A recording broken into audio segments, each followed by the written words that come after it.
লগ্নি সংস্থা কেলেঙ্কারিতে এবারে সিপিএম কে কাঠগড়ায় দান করিয়ে আক্রমণ শাসক দলের। লগ্নি সংস্থা রমরমা বুদ্ধদেব ভট্টাচার্যের আমলেই অভিযোগ মদন মিত্রর। পরিবহন মন্ত্রী নিশানায় প্রাক্তন মুখ্যমন্ত্রীর মেয়েও। যতগুলো চিটফান্ডের জন্ম তারিখ সবই 2003, 4, 5, 6, 7, 8, 9।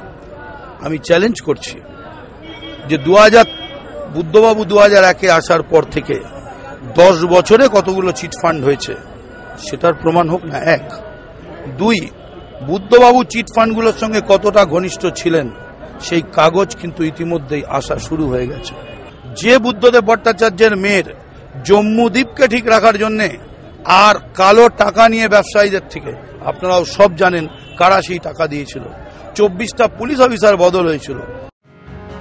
সারদার সঙ্গে সম্পর্ক সামনে আসাতে তার থেকে নজর ঘোরাতে মদন মিত্র এইসব কথা বলছেন, দাবি মোহাম্মদ সেলিমের। সরকার এটা বোঝাই যাচ্ছে তদন্তের দিক থেকেও যে তারা কিভাবে এটাকে মোড় ঘোরানো যায়, কিভাবে নিজেরা তো বদনাম হয়েছি অন্যদেরকে বদনাম করা যায়, কিভাবে মানুষের দৃষ্টি অন্যদিকে সরিয়ে দেওয়া যায় এবং কিভাবে আরো বেশি মিথ্যাচার করা যায়, সেটা একেবারে মুখ্যমন্ত্রী থেকে শুরু করে মদন মিত্রের মতো মন্ত্রী থেকে শুরু করে একেবারে তলার পুলিশ অফিসারদের পর্যন্ত সেই কাজে লাগানো হচ্ছে। তৃণমূলে আক্রমণের নিশানায় সিপিএম এর প্রাক্তন সাংসদ অমিতাভ নন্দীও। জ্যোতিপ্রিয় মল্লিকের অভিযোগ, সাংসদ হওয়ার পর সারদার গাড়ি ব্যবহার করতেন অমিতাভ নন্দী। অমিতাভ নন্দী যেদিন এমপি হয়েছিল সেদিন যে গাড়িটি ব্যবহার করতেন সেদিন সারদার গাড়ি ব্যবহার করতেন, ভাড়া গাড়ি তিনি ব্যবহার করে এমপি হয়েছিল। চোরের চোরের মায়ের বড় বলা, বড় বড় বড় কথা বলছে, দলের মধ্যে এনকোয়ারি করুন।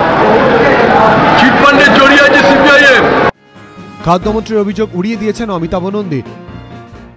আষ্টে পৃষ্ঠে জড়িয়ে পড়লে এরকম উন্মাদের মতোই কথা বলতে হয় এবং উনি এরকম ভাবেই বলেন এবং মানুষ ওনার কথা বিশ্বাস করেন না, ধরেন না।